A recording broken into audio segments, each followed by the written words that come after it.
Wall Street closely watching the changing of the guard in Washington. For more on the global investing landscape, the Fed, the economy, and so much more, we are joined by Brian Moynihan. He's the CEO, of course, of Bank of America, and it's great to see you, sir. And I want to ask you the question, actually, that Becky and I were just talking about. She was quoting from the Wall Street Journal this morning that was effectively looking historically at where the stock market was on a PE basis over the many years that various presidents have come into office. And by almost any historical standard, we are at the tippy top, almost priced for perfection. And so do you look at where we are now and say, wow, that's high, or do you say, wow, there's so much more to go?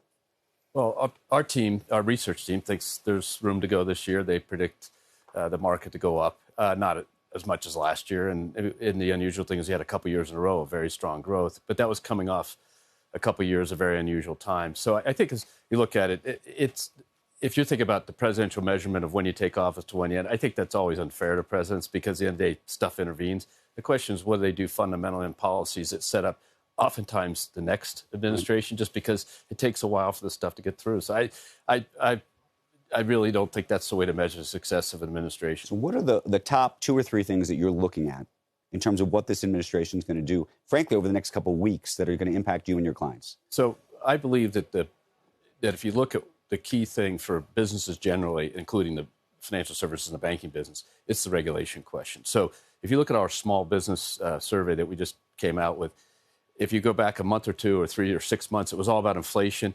And now that's come down, and regulation is close to that in terms of concerns of business and actually getting employees. It's kind of interesting. It's surfaced again with all the discussion about what's going to go on. In terms of immigration. In terms of immigration, in terms of availability. So I think the real question is, in the end of the day, this was a vote about let me conduct my life, let me conduct my business, human people, consumers, and businesses, especially small, medium-sized businesses. And so the regulation is the number one thing. You can quantify tariffs to some degree, I mean, based on whatever the number is, and you can quantify taxes. Regulation is sort of a harder one to put real numbers around. Right. In terms of what you think the impact is going to be on small business, or by the way, the banking business, we were talking to Sergio earlier from UBS, and just about the possibility of real consolidation in terms of the banking business. I don't know if you get to participate in that given your size, but some of the smaller regional guys. So, number one, it's illegal for a bank our size to make an acquisition of a depository institution. That's been true for 30 years. If you have more than 10%, you can only grow organically. So, but it will cause consolidation. As a person who spent their life in this industry consolidating, ending up with the largest consumer franchise in the U.S., the largest middle market franchise in the U.S., they've got to consolidate. The scale benefits are real, and they're all looking to do it. For the last administration, it was very hard to get a deal done, not only in the banking system, but beyond. And anything over $3 or $4 billion just drew all the scrutiny.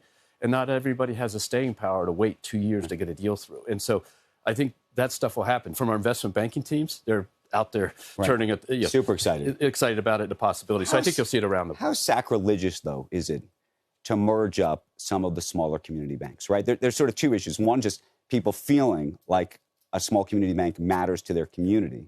And the other piece, and there have been studies about this, about whether you can actually get the kinds of loans and money to those communities when they're part of larger institutions. Well, so interesting enough, Andrew, over the course of what we've done at Bank of America and all the component parts and having come together from the Northeast, from the West, and from the Southeast, and we put it all together. One of the principles we have is we have to out-local the locals and out-national the nationals. So we, in many of these communities that people would be worried about, we make more small business loans than anybody does. And we're the biggest small business lender in the country, and you put it together. So I think it's incumbent upon ourselves, the larger competitors, to make sure that community is served well.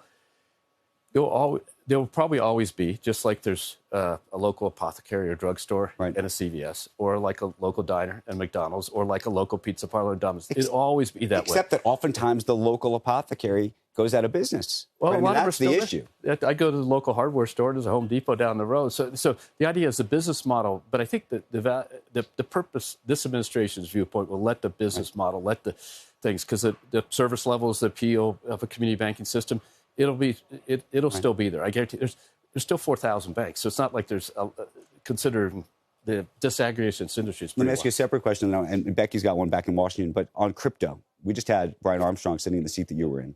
And obviously, there's a lot of excitement about crypto. The banking business, for the most part, has stayed away from crypto. Given President Trump's full-throated support for crypto, do you imagine Bank of America is going to be full on in the crypto business if we have this conversation 12 months, 24 months from now? I'd separate out the sort of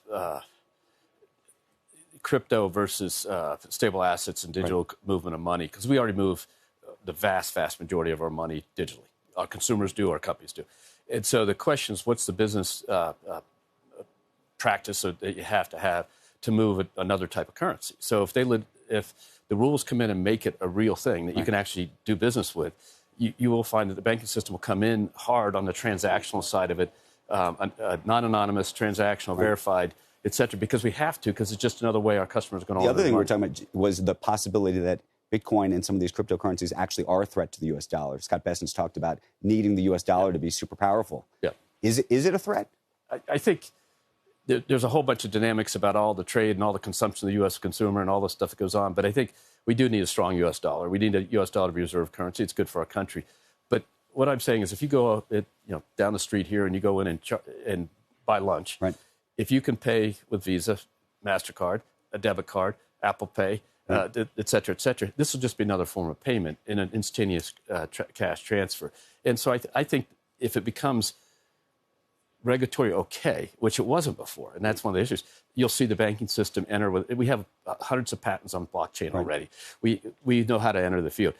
When you get to the investment side and the Bitcoin stuff, that's really a separate question. That's more on the investment side. From the transactional side, I think you'll see the banking industry make moves here.